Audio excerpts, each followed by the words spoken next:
नमस्कार बंधुरा आमी संजीत सरकार और तुम्हारा देखছো संजीत स्टाडी सेंटर। आजकेर এই ভিডিওটি গুরুত্বপূর্ণ হতে চলেছে 2025 সালের উচ্চ মাধ্যমিক পরীক্ষার্থী বন্ধুদের জন্য, বিশেষত যাদের সংস্কৃত বিষয় রয়েছে এবং সামনেই যাদের পরীক্ষা তারা সরাসরি এই ভিডিওতে চলে এসো এবং ভিডিওটি শেষ অবধি না কেটে দেখো, উপকার অবশ্যই পাবে।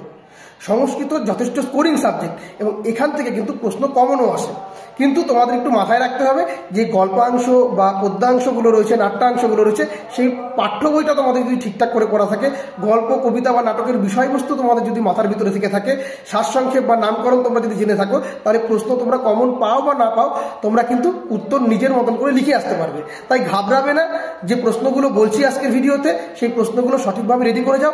বিশেষত যে প্রশ্নগুলোতে ট্রিপল স্টার করা রয়েছে সেই প্রশ্নগুলো কিন্তু সর্বাধিক গুরুত্বপূর্ণ, তাই সেই প্রশ্নগুলো আগে রেডি করবে, তারপরে ডাবল স্টার করা প্রশ্নগুলো রেডি করবে। এরপরে হাতে সময় থাকলে তোমরা এক্সট্রা প্রশ্ন দেখে যেতে পারো। তবে যারা ভালো মানের স্টুডেন্ট তারা সবগুলো প্রশ্ন দেখবে, যারা মধ্যম মানের বা দুর্বল মানের স্টুডেন্ট রয়েছে তারা অবশ্যই ট্রিপল স্টার এবং ডাবল স্টার করা প্রশ্নগুলো যদি রেডি করে যেতে পারো প্রত্যেকটা সেক্টরে সংস্কৃতের, তাহলে কিন্তু অবশ্যই তোমরা ভালো ফল করতে পারবে।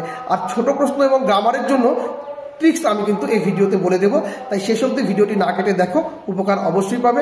ভিডিওটি ভালো লেগে থাকলে অবশ্যই লাইক করবে, কমেন্ট করে তোমরা তোমাদের মতামত জানাবে, বন্ধুদের মধ্যে শেয়ার করবে। আর চ্যানেলে প্রথম হয়ে থাকলে অবশ্যই সাবস্ক্রাইব করে পাশে দেওয়া নোটিফিকেশন বেল আইকনটিকে ক্লিক করে রাখবে পরবর্তী আপডেট পাওয়ার জন্য। তো চলো শুরু করা যাক আজকের এই গুরুত্বপূর্ণ ভিডিওটিকে।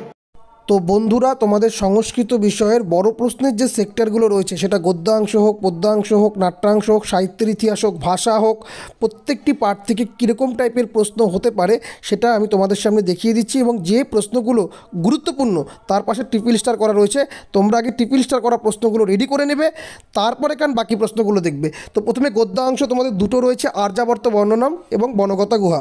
এবার তোমরা দুটো পড়তে পারো, আবার একটিও পড়তে পারো, আর অন্যটির ইম্পর্টেন্ট দেখে যেতে পারো। তবে আমি বলবো দুটোই পড়ে যাও, না পারলে যে কোনো একটির সম্পূর্ণ প্রশ্ন পড়ে যেও। তো আর্যাবর্ত বর্ণনাম প্রথমেই বলি, যে কোনো গদ্যাংশ, পদ্যাংশ, নাট্যাংশ পড়বার ক্ষেত্রে অবশ্যই সেই গল্প বা কবিতা বা নাটকের বিষয়বস্তু, সারাংশ এবং নামকরণ কিন্তু তুমি ভালো মতো করে পড়বে। তাহলে যে প্রশ্নই আসুক না কেন তোমরা কিন্তু লিখে আসতে পারবে, নোট পড়া না থাকলেও। তাই তোমরা কিন্তু সারাংশ বা বিষয়বস্তু এবং নামকরণটাকে খুব ভালো মতো করে আত্মস্থ করবে। তো আর্যাবর্ত বর্ণনম থেকে তোমরা যেটা পড়বে, প্রথম প্রশ্নটাই গুরুত্বপূর্ণ। ত্রিবিক্রম ভট্ট বিরচিত আর্যাবর্ত বর্ণনম অনুসারে আর্যাবর্তের প্রাকৃতিক সৌন্দর্যের বর্ণনা দাও, বা প্রশ্নটা ঘুরিয়ে বলতে পারে প্রাকৃতিক পরিবেশের বর্ণনা দাও, বা বলতে পারে আর্যাবর্তের গ্রাম বা নগর বা শহরের বর্ণনা দাও। খুবই গুরুত্বপূর্ণ প্রশ্ন। 2 নম্বর প্রশ্নটার ভিতরে অনেকগুলো পার্ট রয়েছে, তুমি উত্তর কিন্তু ঘুরে ফিরে কিন্তু একই আসবে, শুধু একটু 19-20।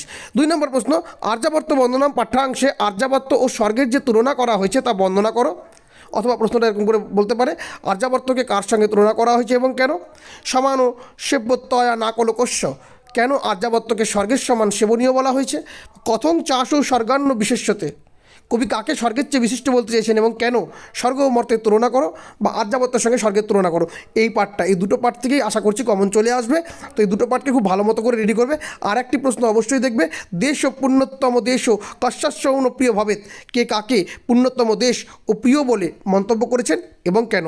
এই প্রশ্নগুলো অবশ্যই আর্যাবর্ত বর্ণনাম থেকে তোমরা রেডি করে নাও। এবার বনগতা গুহ থেকে অবশ্যই আবার সারাংশ, বিষয়বস্তু এবং নামকরণ তোমরা অবশ্যই আত্মস্থ করবে। এবার এই পাঠ থেকে তোমরা যে প্রশ্নগুলো পড়বে, প্রথমেই অশ্বৌ স্বপদী নিকটবর্তী নং মহিরুহম আরুরোহ। মহিরুহ শব্দের অর্থ কী? কে কেন মহিরুহে আরোহণ করলো? মহিরুহে আরোহণ করে সে কী দেখলো? গুরুত্বপূর্ণ প্রশ্ন। 2 নম্বর, বনগতা গুহা গল্পাংশ অবলম্বনে কাশ্যপ ও অলিপর্বার আর্থিক অবস্থার বর্ণনা দাও, বা জীবন সংগ্রামের বর্ণনা দাও। বা এরকম এই প্রশ্নটা ভালো করে দেখবে, অলিপর্বা চরিত্রটা কিন্তু ভালো মতো করে অবশ্যই তোমরা দেখে রাখবে। 3 নম্বর প্রশ্ন এবং সর্বশেষ প্রশ্ন, দ্বারঞ্চ সপদী সংবৃত্তম, কোন দ্বার? ঘটনাটি বিশদে লেখো। অলিপর্বা কীভাবে গুহার মধ্যে প্রবেশ করেছিল, এই পাঠটা অবশ্যই দেখবে। গুহার মধ্যে প্রবেশ করার পরবর্তী ঘটনা কী ঘটেছিল?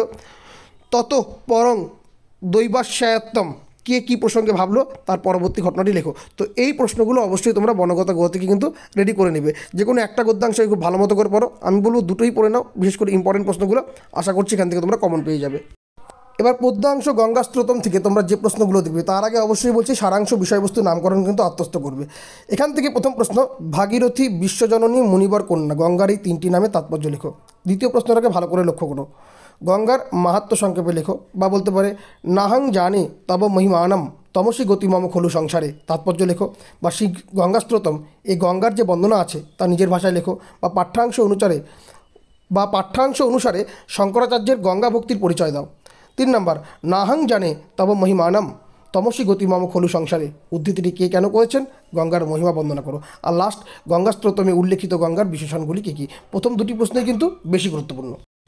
এবার পরবর্তী পদ্যাংশ শ্রীমদ্ ভাগবত গীতা কর্মযোগের, এখানেও কিন্তু সারাংশ বিষয়বস্তু নামকরণ তোমাদের অবশ্যই আত্মস্থ করতে হবে। প্রথম প্রশ্নটাই গুরুত্বপূর্ণ, মিথ্যাচারীকে বা মিথ্যাচার বলতে কী বোঝানো হয়েছে, কার প্রসঙ্গে আলোচনা করো, তার চেয়ে শ্রেষ্ঠকে। অথবা প্রশ্নটা এরকম বলতে পারে, মিথ্যাচার কাকে বলা হয়, গীতায় কর্মযোগ পাঠ্যাংশ অনুসারে লেখো।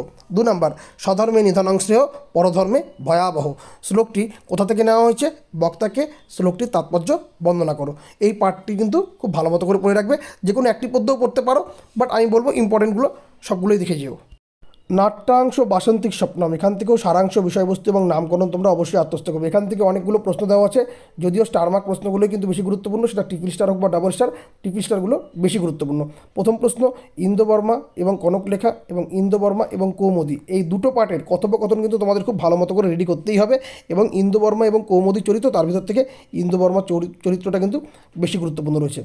2 নম্বর, শশাঙ্ক তু অতি নিঘৃণ, উদ্ধৃতটি কোন নাট্যাংশ থেকে গৃহীত, নিঘৃণ শব্দের অর্থ কী, বক্তার এরূপ মনে হওয়ার কারণ কী। 3 নম্বর, নাটক অনুসারে রাজার পরিণয় উৎসবের প্রস্তুতি বর্ণনা দাও। 4 নম্বর, বাসন্তিক স্বপ্নমের প্রথম 3টি শ্লোকের তাৎপর্য নিজের ভাষায় লেখো, বা প্রশ্নটা এরকম বলতে পারে, বাসন্তিক স্বপ্ন নাট্যাংশে অনুসরণে সামাজিক নিয়ম ও শাস্তির পরিচয় দাও।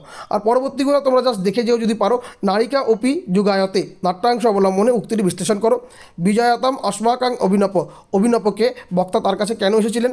7 নম্বর, বাসন্তিক স্বপ্ন প্লীত নাটকের বা মোটিকের চরিত্রগুলি বা নারী চরিত্রগুলি বিশ্লেষণ করো বা বর্ণনা করো। আর লাস্ট প্রশ্ন, যদি মে জনক বিক্ষতে মদিক্ষণে নৈননম, বক্তাকে এনম পদে কাকে বোঝানো হয়েছে, কোন প্রসঙ্গে কথা বলা হয়েছে। তবে প্রথম 4টা প্রশ্নই বেশি গুরুত্বপূর্ণ, এর ভিতরে যে পার্টগুলো রয়েছে সেই পার্টগুলো বা অংশগুলো তোমরা ভালো করে আত্মস্থ করে নেবে, তারপরে হাতে সময় থাকলে পরবর্তী 4টা প্রশ্ন তোমরা চাইলে দেখে যেতে পারো। এই পার্ট থেকে এই প্রশ্নগুলো পড়ে গেলেই কিন্তু আশা করছি এখান থেকে তোমরা কমন পেয়ে যাবে। এবার তোমাদের সাহিত্যের ইতিহাস থেকে প্রশ্ন বলছি। সাহিত্যের ইতিহাসের 2টো পার্ট রয়েছে, একটা বিজ্ঞান সাহিত্য, একটা ধ্রুপদ সাহিত্য। তো এখানে ধ্রুপদ সাহিত্যটা লেখা হয়নি, তো তোমরা একবারেই আমি 2টো দিয়ে দিচ্ছি, তোমরা ভালো করে পড়বে। প্রথম প্রশ্ন, প্রাচীন ভারতে গণিত চর্চা এবং জ্যোতির্বিদ্যায় আর্যভট্ট এবং বরাহমিহির, এই দুজনের অবদান কিন্তু খুব ভালো করে তোমাদের পড়তে হবে। 2 নম্বর, প্রাচীন ভারতে চিকিৎসা শাস্ত্রচর্চা এবং আয়ুর্বেদ শাস্ত্রচর্চা, এরই পাশাপাশি গণিত চর্চা এবং জ্যোতির্বিদ্যা, এই প্রসঙ্গে নতিদীর্ঘ প্রবন্ধ লেখো। অংশ করে কিন্তু প্রত্যেকটা পার্ট দেখতে রাখবে তোমাদেরকে। কেন্তুম শতম দেওয়া আছে, এটা এই পার্টের অ্যান্সার নয়, এই পার্টের প্রশ্নই এটা নয়, কেন্তুম শতম এটা ভাষা পাঠের, তো এটা কেটে দিবে। পরবর্তী চলে যাও, চরক সংহিতা ও সুশ্রুত সংহিতার বিষয় সংক্ষেপে লেখো। এরপরে অভিজ্ঞান শকুন্তলম ও মেঘদূতম অবলম্বনে বা নাট্যকার হিসেবে কালিদাসের স্থান নির্ণয় করো, এটা ধ্রুপদ সাহিত্যের প্রশ্ন। বিশাখদত্ত এবং তার মুদ্রারাক্ষস প্রসঙ্গে আলোচনা করো, এটাও ধ্রুপদ সাহিত্যের প্রশ্ন। শূদ্রকের মৃচ্ছকটিকম সম্পর্কে নতিদীর্ঘ প্রবন্ধ লেখো, এটাও ধ্রুপদ সাহিত্যের প্রশ্ন। ভাষ সমস্যা বলতে কী বোঝো, এর পক্ষে ও বিপক্ষে যুক্তি দাও, বা প্রশ্নটা ঘুরিয়ে বলতে পারে, ভাষ এবং তার স্বপ্নবাসব দত্ত নাটক প্রসঙ্গে সংক্ষেপে আলোচনা করো, এটাও কিন্তু তোমাদের ধ্রুপদ সাহিত্যের প্রশ্ন। এবং 9 নম্বর, টিকা বলতে পারে, এরকম টাইপের মালবিকাগ্নিমাত্রম বা মুদ্রা রাক্ষস বা স্বপ্নবাসব দত্ত বা মেঘদূতম, যেটা আগেরগুলো পড়লেই কিন্তু হয়ে যাবে, এটাও ধ্রুপদ সাহিত্যের প্রশ্ন। তো এই প্রশ্নগুলো তোমরা ভালো করে পড়ে গেলে, বিশেষ করে স্টার মার্ক প্রশ্নগুলো বেশি গুরুত্ব সহকারে দেখে গেলে, আশা করছি তোমরা কিন্তু এখান থেকে কমন পেয়ে যাবে। তাই এই প্রশ্নগুলো কিন্তু ভালো করে তোমরা রেডি করে নাও, বিশেষত স্টার মার্ক প্রশ্নগুলোকে, যেগুলো ট্রিপল স্টার করা আছে। ভাব সম্প্রসারণের ক্ষেত্রে কিন্তু স্টার মার্কগুলো বেশি গুরুত্বপূর্ণ, সেটা ট্রিপল স্টার হোক বা ডাবল স্টার, তবে ট্রিপল স্টারগুলো বেশি গুরুত্বপূর্ণ। আশা করছি প্রথম 4টা থেকে কিন্তু প্রশ্ন হওয়ার সম্ভাবনা বেশি রয়েছে। প্রথম প্রশ্ন, তব চেন মাত স্রোত স্নাত। 2 নম্বর, স্বধর্মে নিধনং শ্রেয় পরধর্ম ভয়াবহ। 3 নম্বর, যজ্জত আচরতি শ্রেষ্ঠত্র দেবতর জন। 4 নম্বর, দূরী করু মম দুষ্কৃতি ভারং কুরু কৃপায় ভাবসাগর পারম। 5 নম্বর, ততয়ং বা ততয়ং দ্রুততরং ক্রামন্নগরং নিবৃত্ত। 6 নম্বর, অশক্ত হ্যাচরণ কর্ম পরমাপ্নতি পুরুষ। 7 নম্বরটা, ন কর্মণামনারম্ভা নৈনস্ক্রম পুরুষুষ্ণতে। 8 নম্বর, দেশ পুণ্যতম দেশ কশ্যাস্য ন প্রিয় ভবেত। 8 নম্বর, তস্মাদস্য শততং কার্যং কর্ম সমাচর। 9 নম্বর, পতিতোদ্ধারিণী জাহ্নবী গঙ্গে। এই প্রশ্নগুলো তোমাদের অবশ্যই ভাব সম্প্রসারণের ক্ষেত্রে দেখতে লাগবে। ভাষা পাঠের ক্ষেত্রে যে 5টি প্রশ্ন দেওয়া আছে, তার ভিতর থেকে প্রথম 3টি প্রশ্নই বেশি গুরুত্বপূর্ণ, তার ভিতর থেকে প্রথম 2টি প্রশ্নই বেশি গুরুত্বপূর্ণ। আশা করছি এখান থেকে প্রশ্ন হওয়ার সম্ভাবনা বেশি রয়েছে। প্রথম প্রশ্ন, কেতুমগুচ্ছ ও শতমগুচ্ছ কি, উদাহরণসহ এদের পরিচয় দাও, বা প্রশ্নটা ঘুরিয়ে বলতে পারে কেন্তুম ও শতম সম্পর্কে লেখো। 2 নম্বর, ইন্দো ইউরোপীয় ভাষাগোষ্ঠীর পরিচয় দাও, ইন্দো ইউরোপীয় ভাষাগোষ্ঠীর বৈশিষ্ট্যসমূহ ধ্বনিগত রূপতত্ত্বগত ভেদে আলোচনা করো। 3 নম্বর, ইন্দো ইউরোপীয় ভাষাগোষ্ঠীতে সংস্কৃতের স্থান বা গুরুত্ব লেখো, এই প্রশ্নটা কিন্তু গুরুত্বপূর্ণ, বা প্রশ্নটা ঘুরিয়ে বলতে পারে ইন্দো ইউরোপীয় ভাষাগোষ্ঠীর মধ্যে ভারতীয় আর্য ভাষার স্থান নিরূপণ করো। বুঝতে পেরেছো? এবার প্রশ্নটা বলতে পারে। 4 নম্বর, মধ্য ভারতীয় আর্য ভাষার বিভিন্ন স্তরগুলি লেখো। 5 নম্বর, ভারতে প্রচলিত কয়েকটি ভাষা বংশের নাম লেখো, এদের সংক্ষিপ্ত পরিচয় দাও। বা প্রশ্নটা ঘুরিয়ে বলতে পারে, বা এরকমভাবে প্রশ্ন আসতে পারে, ভারতীয় আর্য ভাষা কাকে বলে, এই ভাষার কয়টি স্তর, একটু আলাদা আলাদাভাবে উত্তর, প্রতিটি স্তর সম্পর্কে অতি সংক্ষিপ্ত ধারণা দাও। বুঝতে পেরেছো? এই পার্টগুলো তোমাদের অবশ্যই ভাষা থেকে পড়তে হবে। এবার নিবন্ধ রচনার ক্ষেত্রে কিন্তু এখানে 16টি দেওয়া রয়েছে, বাট তোমরা চাপ নিও না, যেটাতে স্টার মার্ক করা রয়েছে টিপি স্টার, সেগুলাই কিন্তু বেশি গুরুত্বপূর্ণ। এরকম মাত্র 4টি রয়েছে, মহাভারতম ও রামায়ণম, মম প্রিয় কবি, মম দেশ, সংস্কৃতস্য উপযোগ, বা প্রশ্নটা ঘুরিয়ে বলতে পারে সংস্কৃত ভাষা। এই 4টা কিন্তু বেশি গুরুত্বপূর্ণ। এছাড়াও তোমরা যদি চাও তাহলে অবশ্যই দেখে যেতে পারো মম প্রিয় উৎসব, সেটা শারদ উৎসব হতে পারে। তারপরে তোমার হচ্ছে মম জীবনে স্মরণীয় দিনম, মম দেশ, মম গ্রাম, অস্মাকম বিদ্যালয়, প্রভাতকাল, মহামারী প্রকোপ মানে করোনার পাট্টা, বসন্তকাল বা প্রিয়কাল, ছাত্র জীবনম, যোগচর্চা, গ্রন্থাগার এবং অন্তর্জালম। বোঝা যাচ্ছে? তো এই প্রশ্নগুলো কিন্তু অবশ্যই তোমাদের নিবন্ধ রচনার ক্ষেত্রে পড়তে হবে। এবার আমি তোমাদেরকে কয়েকটা কিছু রায়ান মার্টিনের কিছু প্রশ্ন সেট দেখিয়ে দিচ্ছি, মানে যেগুলো লাস্টের দিকে রয়েছে। তোমাদের কাছে রায়ান মার্টিনের বই থাকলে সেই বইটি তোমরা অবশ্যই ফলো করবে ছোটো প্রশ্নের জন্য।